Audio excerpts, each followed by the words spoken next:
All right, folks, welcome to Linderman Unleashed. I'm your host, Kurt Linderman Sr., bringing you the bare-knuckled right hook of truth to any that would try to put the chokehold on your liberty.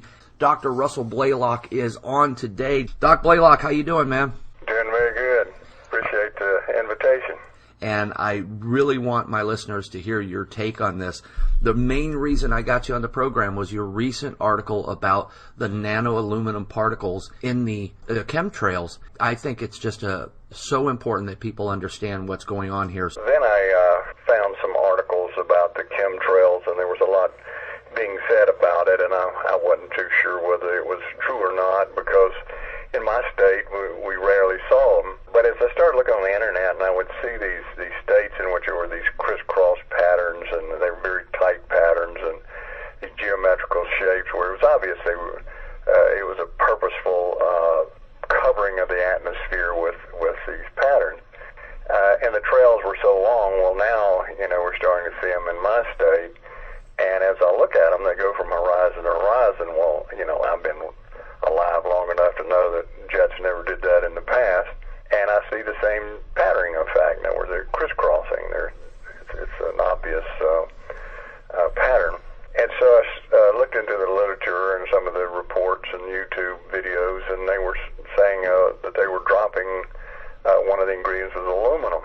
Well, I had done a fair amount of writing and research on the effect of aerosolized chemicals in the nose when you breathe them.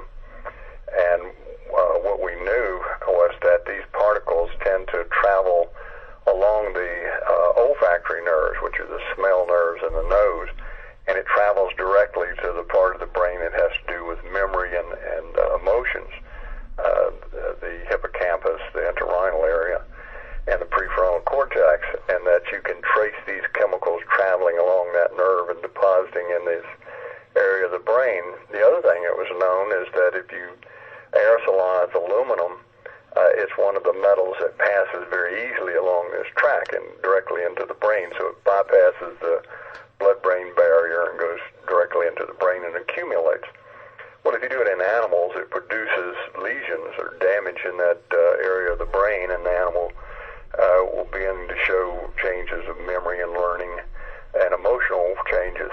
When we look at people who have Alzheimer's disease, ironically, the highest concentration of aluminum in the brain is that same entry point, what's called the entorhinal cortex, and the levels continue to accumulate. So we have compelling evidence that aerosolized aluminum alone will enter the brain and produce damage to that critical area of the brain. The worst of all is the nanosize. Now, nanosize means you make it such a small particle that it easily penetrates skin, it penetrates barriers in the body that normally metals cannot pass through. When you nanosize and produce these incredibly small particulate matter, it passes very easily. So when you nanosize aluminum and you use it in these aerosols through the nasal passages, it enters the brain in very high concentrations. And they find that the nanosized aluminum in the brain is infinitely more toxic. Now, one of the toxic reactions to aluminum is intense inflammation and activation of cells in the brain that are the immune cells called microglia. Aluminum is a very potent activator of these immune cells, and that triggers the release of a powerful substance called glutamate, which is an excitotoxin. It causes cells to die from an excitatory mechanism, kind of complex mechanism, but it is a combination of inflammation and excitotoxicity. And I coined the term in the medical literature called immunoexcitotoxicity to describe that process. So we know that occurs. We know it occurs very easily. Now, the reports are coming out now that what they're spraying is nano-sized aluminum, and the idea is concept of preventing global warming. And they nano-size the aluminum so it'll stay in the upper atmosphere longer, supposedly as a reflective compound, metal. The problem with that, even from a climatologic description, is that if you make it into cirrus-like clouds rather than reflecting it upward and out of the atmosphere, it reflects the heat downward and actually causes global warming. You you could envision that they're doing this on purpose to make the atmosphere heat up so they can see the atmosphere is warming up. But what I'm concerned about mainly is the medical effect, and that's because of this very strong connection between aluminum passing through this pathway into the brain is so strongly connected with Alzheimer's disease and other diseases of memory. If you're aerosolizing this and spraying literally tons of it over the world, and people are constantly breathing that aerosolized nano-sized aluminum, which will easily penetrate filters in your air conditioning system, enter your home. So you're breathing it 24 hours a day, producing high levels of aluminum in this part of the brain, and the consequences could be absolutely devastating. Could cause a huge increase in Alzheimer's disease and inflammatory neurological disorders. I watched YouTube, which was a geoengineering conference that the government had put on. And in the conference, one of the questions somebody in the audience asked, well, what is the medical effect of spraying aluminum in the atmosphere? And the speaker said, well, we don't really know, but we're in the process of researching that. Well, of course, that was an absolute lie. We do know what it does. Right. But the fact that they were admitting that, in fact, they were going to spray, they gave it in the future tense, that they were going to spray aluminum. The evidence now from the examination by biologists and scientists around the world is that the aluminum level in the lakes and streams and trees is increasing enormously. Some areas have incredible elevations of aluminum in the groundwater and in the vegetation. So if this indeed is happening, we're looking at a medical catastrophe that's worldwide. To already implement this program and have it going out, literally, I mean, I live in Missouri, and I can tell you, on any given day, it's chemtrail after chemtrail after chemtrail. Just, it's ridiculous. It covers the entire sky on certain days. And not knowing what the health impacts are, that's criminal. Well, it is, and I've been on several programs, and that's what my statement was, that it's criminal, and whoever's doing this should be charged with a criminal act. That this could kill thousands, if not millions, of people eventually. I mean, if you're inducing Alzheimer's disease on a worldwide scale, and you're inducing a number of diseases just from breathing it. I mean, within the lungs, you can produce asthma, you can produce chronic lung disease. People who have pre-existing chronic lung disease will precipitously get worse because aluminum, as it enters the epithelium of the lungs, is going to produce intense inflammatory reactions, and that's going to produce a worsening of their pulmonary conditions. Also, the aluminum is absorbed into the bloodstream, can be deposited in the heart. People with heart failure would get worse. People with hypertension would get worse.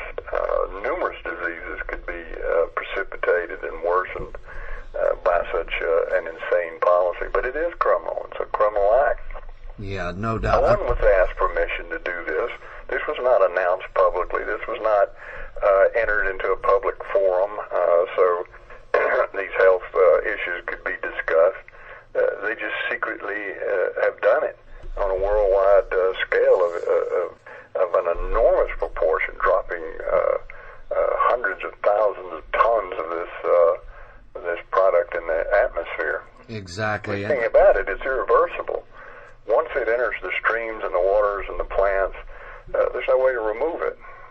You know, you've destroyed massive amounts of the environment. I want to talk about how the deniers out there, the skeptics out there, are just making themselves look completely ridiculous. Dr. Blaylock, this stratospheric aerosol geoengineering is what we're referring to when we're talking about these chemtrails, and I love how you talked about the fact that when you were younger, you knew what contrails looked like. They lasted about maybe a couple of 100 or 1,000 feet, and then they slowly dissipated. And what we're seeing now is just a structured blanketing of the atmosphere. I'm looking at these skeptics, and they're talking about, well, these studies that were done, samples that were taken, they were taken off of aluminum-sided buildings and all this idiot crap that they're talking about. And it's like, what aluminum-sided buildings are you talking about? Because what I'm seeing is they're taking it out of one of the tributaries of Lake Shasta, off the snow caps of the snow-capped mountain of Mount Shasta. They're taking it out of the bark of trees that have died from aluminum toxicity. This is all, I mean, so blatantly real. I just can't believe that there are skeptics out there that can deny this. Well, the skeptics usually are people who are involved with government somehow, and that's their job. Their job is to debunk it. The problem is that we have people who are trained biologists who are taking water samples, like you say, from lakes and streams. We have biologists from all over the world that are sampling it from the leaves of trees and plants and the fauna in Hawaii, in the Pacific Northwest, in Arizona. So they're doing it all over. All of them are finding the same things. And, of course, we have records of the levels of aluminum in the lakes and streams and vegetation that go back many, many decades. And so it's easy to compare. And what we see is over the last 10 years has been an astronomical increase in the aluminum, not just a minor variation, but an astronomical increase in the aluminum level. And, when you look at it worldwide and you see the same thing, the skeptics just sort of fade into the world of nonsense.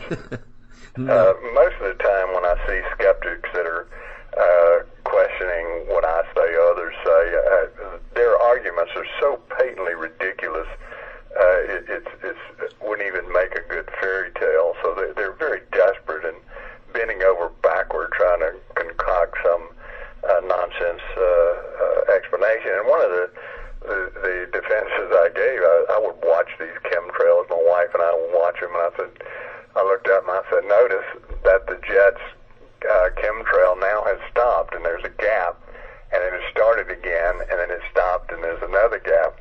Well, if it's a contrail, that means a jet the size of a B-17 is shutting its engines off and starting them back up. Yeah, well, sputter there. Jets can't shut their engines off and turn them back on repeatedly. So, that alone proves it's nonsense. They're not turning them on and turn them off within a short distance. And then they give the explanation, it's the coldness of the atmosphere. Well, you can see two jets flying at the same time. They're both large jets. One of them has a normal contrail, very short, very small. The other next to it is a huge trail. And so they're flying at the same time, same atmosphere, same temperature, same elevation, and yet their trails are different. And they're obviously different, tremendously different. And when these chemtrails go over, it produces huge clouds.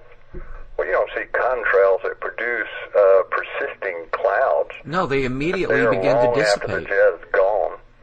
That's sheer nonsense. So, their explanations are laughable nonsense. Yeah, I mean, contrails, by their very nature, begin to dissipate as soon as they come out of the plane. And what we're seeing here is particles that are remaining intact and spreading. It's patently ridiculous. Sure, and they form clouds. Yeah. We've seen some days in which virtually every cloud in the sky is a chemtrail cloud, and they're there long after the jet's gone. I mean, hours after. They're these huge smudges of clouding. Well, that's not a contrail. Contrails don't last that long. And the other thing that's suspicious is when they try to get the military to give them, let them sample the fuel in these jets. They wouldn't let them do it directly. What they did is they sent them samples of jet fuel. Well, that's two different things. Yeah. I want to know what's in that jet fuel. I don't want to have you send me a sample. You go down to the pure tank and send a sample, but you're not taking what's being